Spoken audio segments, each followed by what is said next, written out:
तो क्या वाकई टीएमसी के 20 सांसदों में से 5 सांसद अब अपनी अंतरात्मा की आवाज सुन रहे हैं? क्या वाकई अब वो बीजेपी का साथ या बागी गुट का साथ छोड़ करके वापस वो ममता बनर्जी के साथ में आ रहे हैं? आखिर ऐसा क्या हुआ महज 18 घंटों में कि उनको अपना फैसला बदलना पड़ रहा है? या फिर इसमें राहुल और ममता की उस मुलाकात के बाद में किसी नई रणनीति का ये कारण बना? विस्तार से दोस्तों आपको सब कुछ बताते हैं, अगले चंद मिनट मेरे साथ में जरूर रहें। स्वागत है आप सभी का। आप देख रहे हैं द राजनीति का विशेष सेगमेंट खबर और विश्लेषण। दोस्तों आपने देखा कि किस तौर पर भारतीय जनता पार्टी के ऑपरेशन लोटस ने बंगाल में टीएमसी के 20 सांसदों को एक झटके में अपनी साइड खींच लिया। वो सांसद ही कहने लगे कि साहब इस देश का विकास तो सिर्फ विश्व गुरु ही कर सकते हैं। मोदी साहब, ममता बनर्जी तो बोझ थी बंगाल के लिए 15 वर्षों से। ये और बात है कि 15 वर्षों से सत्ता की बुलाई यही से लोग चाट रहे थे। भाषा बदली, बैनर बदला, जगह बदली, सब कुछ बदल गया। मगर इसी बीच में एक और चीज बदलती हुई दिख रही है। हालांकि मुझे फिलहाल इस बात पर यकीन नहीं हो रहा कि ये अपनी अंतरात्मा की आवाज सुनकर के ममता के पास 20 में से 5 वापस आ सकते हैं, लेकिन ऐसा कहा जा रहा। आगे बताते हैं कि कैसे यह संभव हुआ है और क्या कुछ कहा जा रहा। मगर ये पूरा घटनाक्रम दोस्तों उस दिन हुआ टूट फूट का जब टीएमसी प्रमुख ममता बनर्जी और उनके भतीजे अभिषेक इंडिया गठबंधन की बैठक में शामिल होने के लिए दिल्ली में ही थे। एक तरफ देश के युवा सड़कों पर 47 डिग्री टेम्परेचर में सत्ता, शासन, प्रशासन के कानों में ठुसी हुई रुई अपनी आवाज से, गूंज से हटाने की कोशिश कर रहे थे। दूसरी तरफ इंडिया गठबंधन देश के भविष्य को लेकर, अपने गठबंधन के भविष्य को लेकर मंथन, जहां ममता भी थी। और तीसरी तरफ ऑपरेशन लोटस ममता के सांसदों पर डाका डाल रहा था। अब दोस्तों इंडिया गठबंधन के साथ जो बैठक हुई, उस बैठक का नतीजा जो रहा, खबरें ऐसी आई कि यह भी ऑफर दिया गया ममता बनर्जी को कि साहब आप चाहें तो मर्जर कर सकते हैं कांग्रेस पार्टी के साथ में। लेकिन इस बीच में दोस्तों 20 सांसदों के टूटने की खबर आई। मगर खबर यह नहीं है दोस्तों कि 20 सांसद टूटे, क्योंकि संसद के स्पीकर बिरला के जरिए भी मान्यता नहीं मिली, क्योंकि वो थे नहीं। मगर दोस्तों उससे पहले ही 20 में से बागियों में ऐसा लगता है कि टकराव की स्थिति उत्पन्न हो गई। 20 में से 5 अपने जमीर की आवाज सुनने की बात करते हुए वापस होने के बारे में विचार कर रहे हैं। और अगर ऐसा हुआ तो शाह के ऑपरेशन लोटस को तगड़ा झटका लगेगा, क्योंकि 2/3 सांसदों के टूटने के लिए 19 सांसदों की जरूरत है। यानी कि 20 में से अगर 5 वापस हो जाते हैं तो फिर संख्या रह जाएगी महज 15, और फिर दल बदल कानून इन पर लगेगा और 15 की सदस्यता जाएगी। मतलब शाह के सारे किए किराए पर पानी फिर जाएगा। इसीलिए दोस्तों पैरेलल एक तरफ बंगाल में टीएमसी तो दूसरी तरफ इसके पैरेलल महाराष्ट्र और आंध्र में भी ऑपरेशन लोटस एक तरीके से चलाया जा रहा था कि अगर यहां कुछ गड़बड़ी हुई तो शिंदे के 7 सांसदों पर जोर आजमाइश थी। मगर शिंदे को भनक लगी। इसका असर अब शिंदे की नायडू संग मीटिंग की खबर से दिख रहा है, जिसके मायने बीजेपी के लिए झटके का संकेत है। यह सब तब हो रहा है जब देश का युवा सड़कों पर है, आर्थिक संकट है, शिक्षा स्वास्थ्य चरमराया हुआ, मगर सत्ता आवाज दबाने पर लगी है और उसके चाटुकार तो कुछ और ही कह रहे हैं। अब दोस्तों ऐसे बुद्धिजीवियों पर हैरानगी है जो सरकार पर शिकंजा कसने के बजाय युवा आवाज उठाते हैं। जो लोग उनको सरकार को बचाने के लिए युवाओं की आवाज को ही दबाते हैं।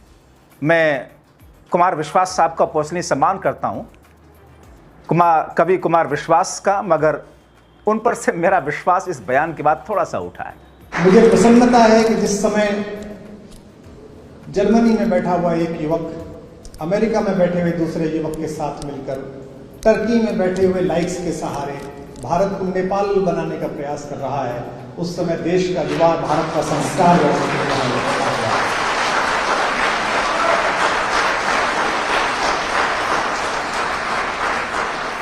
मगर दोस्तों इन सब को साइड करके जब युवाओं की आवाज बनने के लिए राहुल गांधी आगे आते हैं इंडिया गठबंधन के जरिए, तो कैसे बीजेपी बौखलाती है। बीजेपी के अहंकार की पराकाष्ठा का ये वीडियो देख लीजिए। कैसे इंडिया गठबंधन की बैठक से परेशान दिख रही है भाजपा। आखिर क्यों इंडिया गठबंधन से उनके पेट में दर्द हो रहा है। परपंच देखिए पात्रा महोदय का। मैं सुन रहा था कि आज खड़गे साहब ने कहा कि हर 2 महीना में हमारा बैठक होगा, हर तीसरे महीने एक चुनाव हारेंगे और हर दूसरे महीने में एक इनका गठबंधन एक बैठक होगी। राहुल गांधी जी शतक लगाया है उन्होंने चुनाव हारने में, शतक लगाकर आज ऐसे मुस्कुरा रहे थे जैसे बहुत बड़ा दुर्ग फतह करके आए, बहुत बड़ी जीत हासिल करके आए। सर्वदलीय बैठक की मांग कि सर्वदलीय बैठक होनी चाहिए। पिछली बार जब सर्वदलीय बैठक बुलाया गया था नारी सशक्तिकरण के लिए, नारी वंदन अधिनियम के लिए, तो इनमें से कोई पॉलिटिकल पार्टी नहीं आई थी, ये सब नदारद थे। जब पार्लियामेंट में सत्र के दौरान बैठक बुलाई जाती है, ये कोई नहीं आते हैं, बहानाबाजी करते हैं और यहां पर प्रेस कॉन्फ्रेंस करके कहते हैं कि सर्वदलीय बैठक होना चाहिए। दो लोग सुनने में आया है, दो कंपोनेंट वो मोबाइल से जुड़ गए थे, वो कॉन्स्टिट्यूशन क्लब तक भी नहीं आ पाए। उद्धव ठाकरे जी बहुत व्यस्त थे, वो मोबाइल से ही जुड़ गए कि मैं मोबाइल से ही ज्ञान भी ले लूंगा और जो ज्ञान देना है वो ज्ञान भी दे दूंगा। आप सोचिए अगर इस प्रकार की इनकी कवायद रहेगी कि मोबाइल से ही ये बैठक कर लेंगे तो इनका क्या हश्र होने वाला है। जनता ने इनको इनएक्टिव कर दिया है और ये जबरदस्ती एक्टिव होने की कोशिश कर रहे हैं। पूरी तरह से जनता ने इनको इनएक्टिव किया है। दोस्तों, सरकार की पुलिस का ये वीडियो आप जरूर देखिए जिसमें देश के युवाओं पर किस अंदाज में लाठियां बरसाकर अपने आकाओं को खुश किया जा रहा है, जबकि युवा तो देश के भविष्य को बचाने के लिए सड़कों पर है।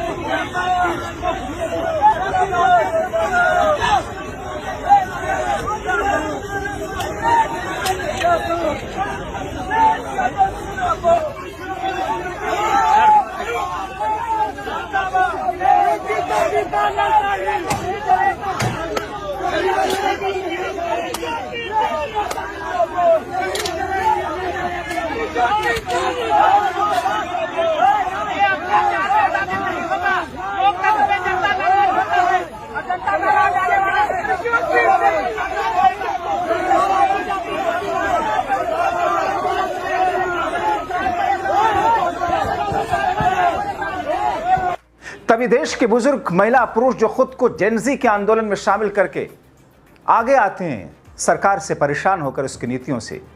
सुनिए। अगर हिटलर खत्म हो गया जिसने लाखों ज्यूस का कत्ल किया, तो ऐसा तो है नहीं अमर होके तो आई नहीं। कितने ही कह लें मैं नॉन बायोलॉजिकल हूँ, नॉन बायोलॉजिकल अपने को समझते होंगे, लेकिन नॉन बायोलॉजिकल होने का मतलब ये नहीं है कि अमर है। तो एक दिन तो इनको भी जाना है और अमित शाह को भी जाना है। लेकिन जितनी बर्बादी लगा दी है इन्होंने देश की, ये अगर सत्ता से हट भी जाए तो उसको वापस लाने में शायद 2 दशक लग जाएंगे। अब आप देखिए ना कि देश की शिक्षा व्यवस्था को बदतर हालत में पहुंचाकर अब शिक्षा की रखवाली करने वाले ऐसे टीचरों को कैसे जेल में ठूसा जा रहा है। एक शिक्षक जो देश को आगे बढ़ाने का काम करता है, उसके कोचिंग को बंद करके जेल में डाला जा रहा है। मगर तभी दहाड़ गए वो शिक्षक खान सर। कोचिंग बंद करा देंगे तो पहली बात यह कि कोचिंग आप बंद करा देंगे, आपका सरकार है, आपके पास पावर है, नियम कानून है, डीएम एसपी आपके हैं, आप बंद करा देंगे। लेकिन हम आपसे पूछते हैं कोचिंग आप दिए थे क्या? दोबारा चालू कर लेंगे। दोस्तों, कहा जाता है कि अगर हद से ज्यादा डर या दबाकर आप अपना हित साधते रहोगे तो फिर एक समय आएगा जब सामने वाले के दिमाग से डर खत्म हो जाएगा। विपक्ष के दिमाग से मोदी शाह का डर खत्म हो चुका है। आप देखिए संजय सिंह, जो शुरुआत से ही बेबाक अंदाज उनका रहा, मगर कैसे 2-2 हाथ सरकार से करने लगे। सुनिए कैसे बीजेपी की पोल खुल रहे हैं, जिस नाम पर वोट हथियाती आई ये पार्टी कैसे उसी नाम पर डाका डाल रही है।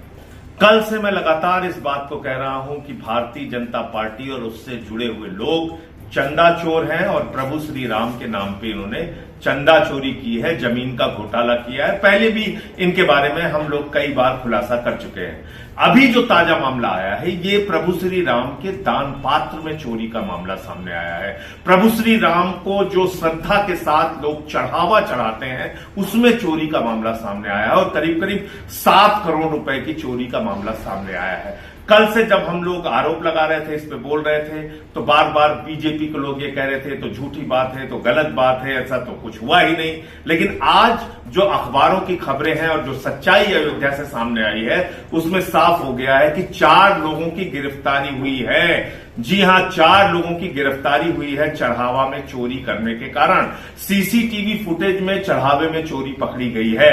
अविनाश शुक्ला नाम के व्यक्ति से 5 लाख रुपए चोरी का बरामद किया गया है। तो मैं पूछना चाहता हूं भारतीय जनता पार्टी के लोगों से, तुम लोगों ने देश खा लिया, तुम लोगों ने कोयला खाया, गैस खाया, बिजली खाई, प्लेन खाया, पोर्ट खाया, एयरपोर्ट खाया, पेपर लीक में पैसा खाया, सड़कों में पैसा खाया, सब कुछ पैसा खा गए और अब तुमसे रहा नहीं जाता है। स्कूल अस्पताल का पैसा खा गए, मिड डे मील का पैसा खा गए, अब तुमसे रहा नहीं जा रहा है। तुम भगवान श्री राम के नाम पे भी पैसा खा रहे हो, उनका चढ़ावा चोरी कर रहे हो। तुम्हारा तो सामाजिक बहिष्कार होना चाहिए। कितने घृणा के लोग हैं, घृणा के पात्र हैं ये लोग, जिन्होंने भगवान तक को नहीं बख्शा है। तो इसलिए मैं मांग करता हूं कि इस मामले में जो लोग भी दोषी हैं उनको जेल में डालना चाहिए, उनके खिलाफ सख्त से सख्त कार्रवाई होनी चाहिए। और अब दूध का दूध पानी का पानी हो गया है कि प्रभु श्री राम के नाम पर चढ़ावे में चोरी की गई है। और चंपत राय जी, अगर आप सच बोल रहे हैं, कृपा करके प्रभु श्री राम की मूर्ति पर हाथ रख के आप सौगंध खाइए कि चोरी नहीं हुई है। आपकी बात हम लोग मान लेंगे, आप खाइए कसम। जय हिंद। तो फिर दोस्तों, इन तमाम स्थितियों और परिस्थितियों में सत्ता पक्ष अपने ही मिशन पर लगी हुई है, सरकार अपने ही मिशन पर है। मगर फिर भी अगर 20 में से 5 अपने ज़मीर अंतरात्मा की आवाज़ सुनकर वापस आते हैं तो फिर ऑपरेशन लोटस की धज्जियां बिगड़ जाएंगी। आप क्या सोचते हैं? अपनी राय कमेंट बॉक्स में ज़रूर लिखें।